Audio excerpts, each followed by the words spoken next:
In January 2026, Mountains to Sea Travel experienced Antarctica up close and personal with Atlas Ocean Voyages, and wow, did we experience it!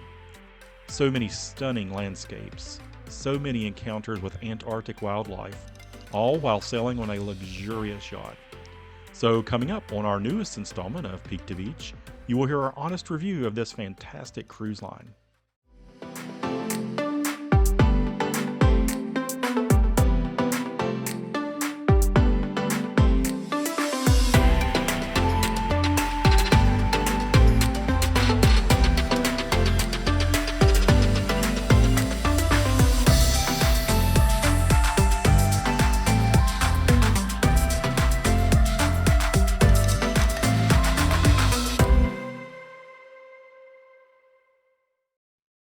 Don't forget to click the subscribe button so you don't miss any of our cruise and all inclusive resort reviews.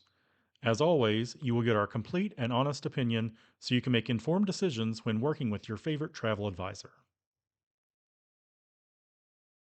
We spent the night before our cruise in the beautiful Buenos Aires Hilton, which was included in the cruise fare by Atlas. We had a very early wake up call because we had to be in the lobby to board our buses for the airport at 4 a.m. Once we got to the airport, Atlas did a great job directing all of us to the domestic terminal, but then chaos ensued. The domestic terminal was very crowded and unorganized. You couldn't hear any announcements over the intercom system. We boarded our plane a little bit after 6 a.m. and thought we were on our way, but the plane ended up needing maintenance, so we had to deplane and wait for a replacement plane to be conjured up. 4 hours later, we finally boarded the replacement plane and took off for Ushuaia.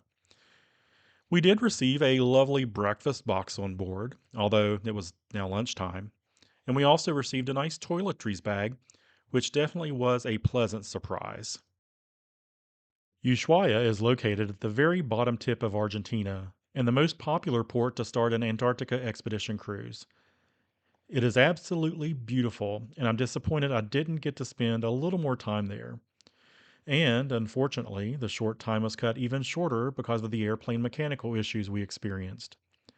Nevertheless, we continued on once we landed and made our way to a beautiful fine dining restaurant perched on a hill in Ushuaia called Chez Manu. The food was just as wonderful as the view. Even though we were delayed by 4 hours, Atlas still took us for a brief visit to Tierra del Fuego National Park.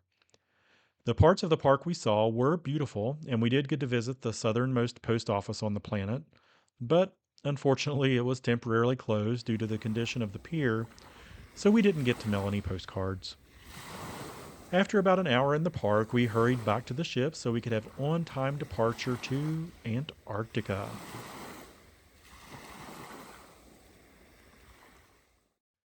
Speaking of the ship, let me give you a tour of our stateroom. We had a Category B2 veranda stateroom on Deck 5, room 509 to be exact. The first part of the stateroom that I would like to show you is our beautiful bathroom. The shower was massive for a cruise ship and had multiple water jets, a rainfall shower head, and a spraying wand. And the supplied L'Occitane products were fabulous, of course. And you also had the option to purchase additional L'Occitane items in the spa that weren't included in your stateroom. We had plenty of shelf space to store all of the toiletries we brought from home, which was a huge plus. Now let's take a good look at the main room, which was definitely a great size, again, for a cruise ship. And let me tell you, these beds were extremely comfortable and made it easy to get a good night's sleep on board. It had a very nicely sized flat panel TV, a love seat and coffee table, a European electrical outlet at each nightstand, which I'll talk about later, plenty of still water in glass bottles that was refreshed multiple times daily. And on the desk, another European electrical outlet, a US outlet, and a couple of USB plugs, an espresso machine with supplied espresso pods, an electric tea kettle with tea bags for brewing. Now, let's take a look at the veranda. It was quite large with two chairs and a small table. And as you can see here, the seal on the door was quite tight and difficult to open. So many times I thought I hadn't unlocked the door while trying to open it, but it was indeed open. I just couldn't get the door to slide. Bless my heart. Thankfully, I think, we didn't really use the balcony very much except for to take photos when we were on the ship anchored at one of our stops. We never went out to the balcony to sit or have breakfast like on warm weather cruises, but it was still nice to have. Here we are at the port in Ushuaia waiting for everyone to complete the embarkation process and be ready to set sail.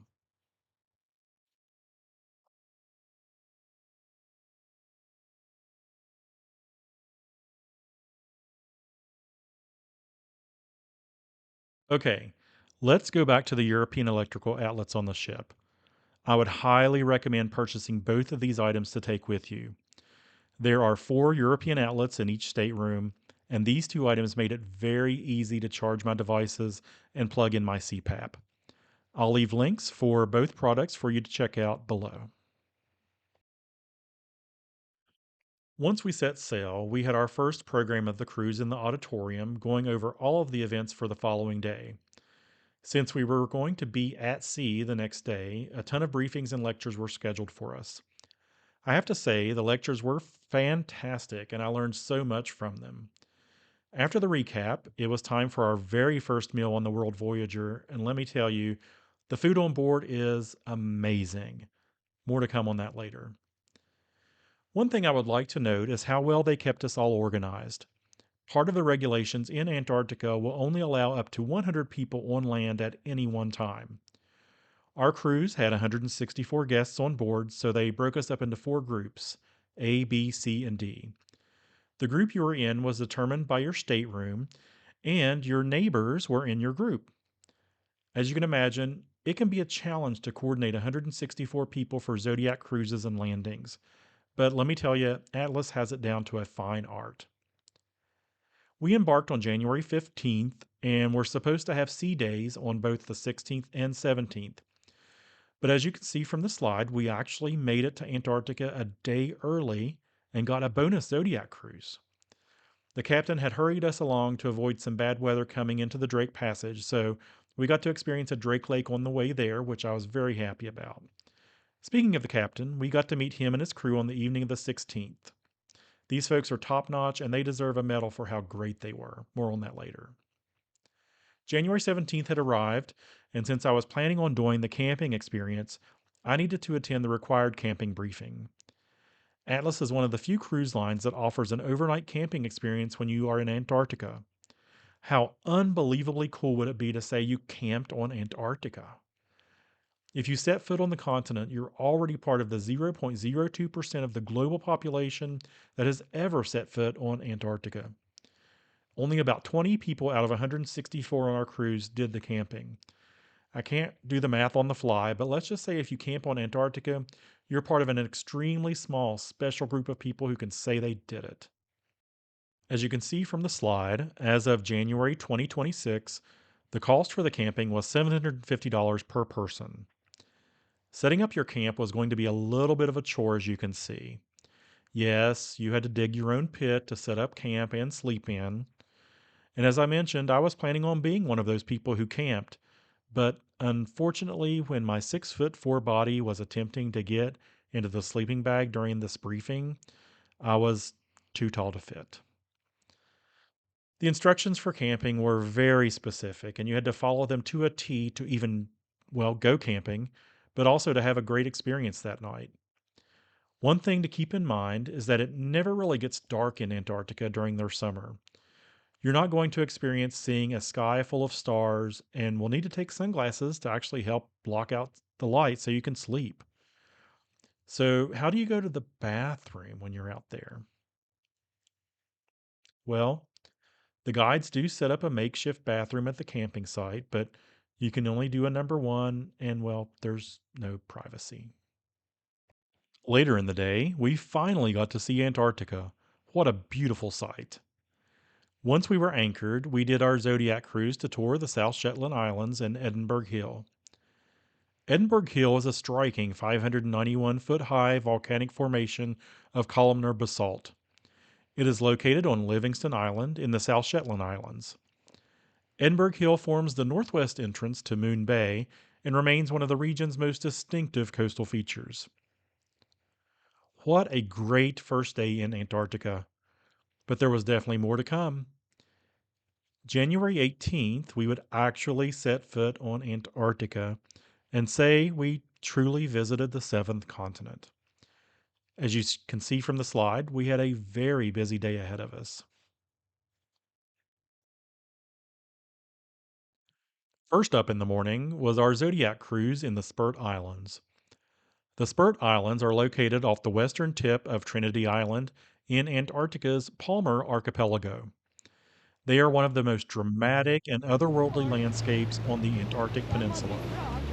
Formed from ancient Jurassic era volcanic rock, these islands are carved into a maze of narrow straits, towering cliffs, sea arches, and cathedral like tunnels created by relentless glacial and ocean erosion. A visit here is uncommon because it's only possible in calm conditions, which rarely occurs here. Our expedition team described Spurt as a place where icebergs come to die, trapped among the volcanic formations until they shatter into stunning blue shards. But yeah, I know. Where are the dang penguins? They're coming, don't you worry. Speaking of penguins, that afternoon we did our first landing on the continent and there were Gentoo penguins everywhere. We were supposed to do a landing at Palaver Point, but due to winds and weather, we had to pivot and visit Dehano Island instead. Dehano Island is a small, mostly flat, rocky island in Mickelson Harbor off Trinity Island and is also in the Palmer Archipelago. Charted during the early 20th century French Antarctic expedition, it's best known today for its mix of wildlife, history, and dramatic scenery. You will notice that there is a building on the island. This building is a small historic Argentine emergency hut built in 1954. It is still maintained but unoccupied. Oh my gosh. Guys, look at those cute, adorable baby chicks. That is one of the reasons we chose January, hoping that we could see all the cute little baby fuzzballs. On January 19th, we had another phenomenal day. We started our day with a Zodiac cruise in Fournier Bay off of Anvers Island, and the wildlife sightings were, well, wild. Leopard seals, penguins, and whales. Oh my. This was by far my favorite Zodiac cruise. We also experienced a beautiful snowfall, which really added to the experience. Our first wildlife sighting brought us to a small iceberg where a leopard seal was literally just chilling. What made this situation so crazy is that there's also a penguin walking around on this iceberg right beside the seal.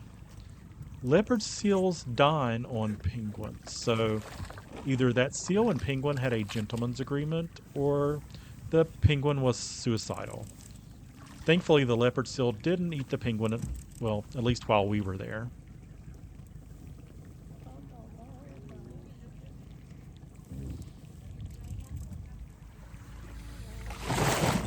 Hello, friend. Thank you for not eating the penguin in front of us, at least. Yes, thank you. Oh, he's looking right at us. We cruised around a little more and came upon a pod of 5 or 6 humpback whales. They were in the middle of feeding on krill, and you can see the seabirds there benefiting from the whales stirring everything up.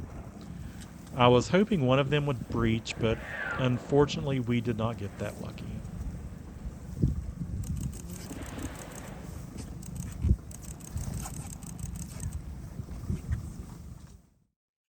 Next up, we did a landing at George's Point, specifically at Rongai Island.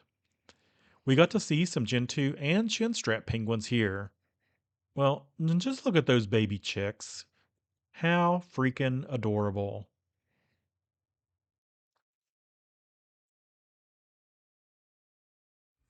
And we got our first extended and up close viewing of the penguin waddle. I'm telling you, these little guys are athletes. I don't know how well they were able to make it up that hill so easily. And well, looking at that hill, I guess I should probably address the penguin poop. It's everywhere and, well, it smells like poop. But you eventually get used to it and don't care because, well, the penguins are just so adorable. And, well, speaking of penguin poop, you have to be careful not to get in the line of fire. So rude, baby. When we got back to the boat, we had some time before the daily recap, so I went up on the top deck to catch the views. Every single time, it's stunning. January 20th had quite a bit to offer. We started our day off with a landing at Stony Point and a fairly treacherous hike up the side of a hill. Yes, all of those dots you see on the hill, that's us. The snow was about 12 to 18 inches deep, which made it very difficult to climb. But I made it, and I got the obligatory Antarctica flag photo. When we got back to the ship, it was finally time for our polar plunge. I had been gearing up for this moment for months. It was going to be my time to shine. Yeah, I didn't do a cool influencer pose, but I plunged. All right, so the deal is, you bet. Oh, okay, go ahead. All right. So my next shoot.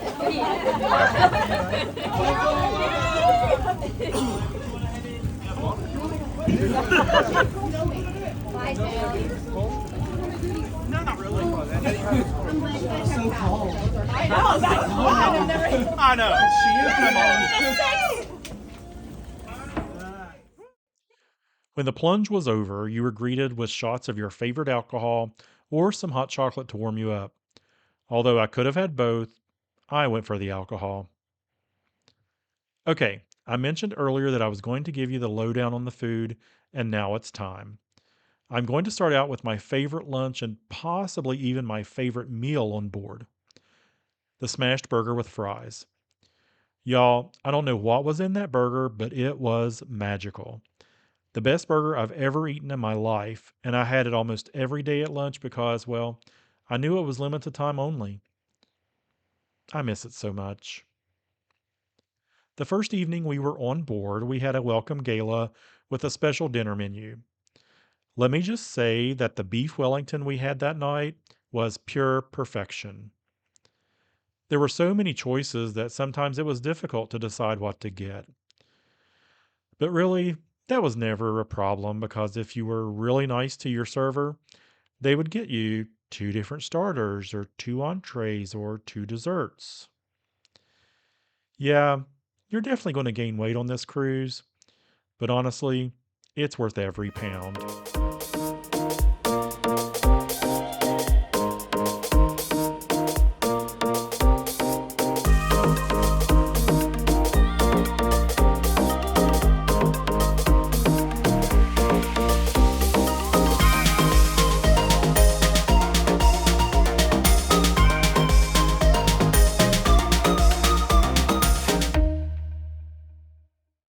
January 21st had arrived, and it was our last day in Antarctica. And unfortunately, we needed to leave early to head back to Ushuaia because some bad juju was on its way to the Drake. It was the last time we would gear up for a landing in the mudroom, and although we were excited for another adventure, we were sad it was our last.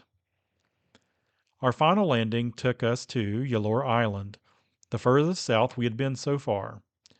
Yalor Island is a small, rugged, wildlife-rich outcrop in the Wilhelm Archipelago, best known for its dramatic mountain backdrop and huge Adelie penguin population. And let me tell you, these guys were feisty. Listen how noisy they are. And if you listen closely, you'll hear the chicks.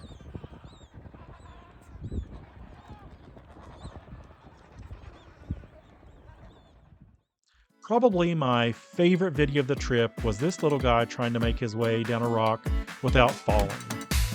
It takes him a minute, but he finally makes it and then slides off into the sunset, or, well, slides off into the penguin poop tinted snow.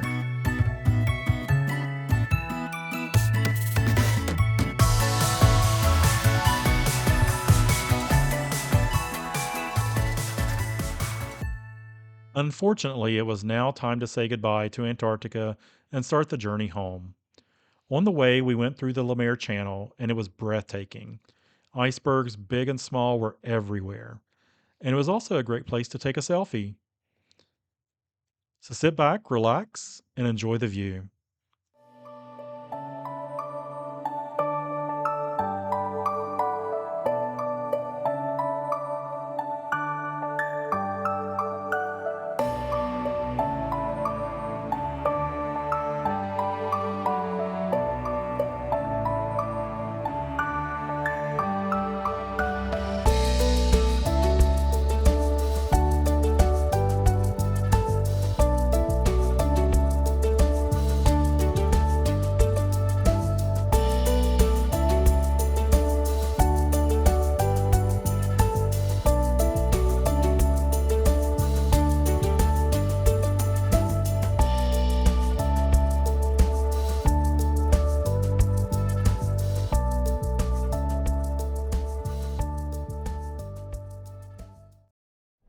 Okay, yeah, that relaxing ride didn't last long. Even though we left early, we didn't miss the bad weather in the Drake. It was a wild ride back to Ushuaia with 40-foot waves. Yes, I said 40-foot waves. I'll be perfectly fine if I never have to experience the Drake shake ever again. Thank God for our amazing crew and captain. Overall, this was an amazing experience with Atlas Ocean Voyages, and I highly recommend them to take you on your Antarctic expedition. There was one very minor issue that popped up during the cruise that needed to be addressed. I purchased the unlimited Wi Fi plan on board, and I had significant issues getting my devices to connect. Many of the other folks on the cruise also had this issue. I also wish that they would have published some guidelines on the camping experience, like if you're 6'4" or taller, you may not fit in the sleeping bag. If I had known I wouldn't fit, I would have signed up for a kayak adventure. But I missed the required kayaking briefing because I was all in on the camping. But other than that, this was an absolutely phenomenal trip, and I truly couldn't recommend Atlas Ocean Voyages more. I hope you enjoyed all the sights and sounds of Antarctica, and thank you so much for watching the newest installment of Peak to Beach, and keep exploring our beautiful world, my friends.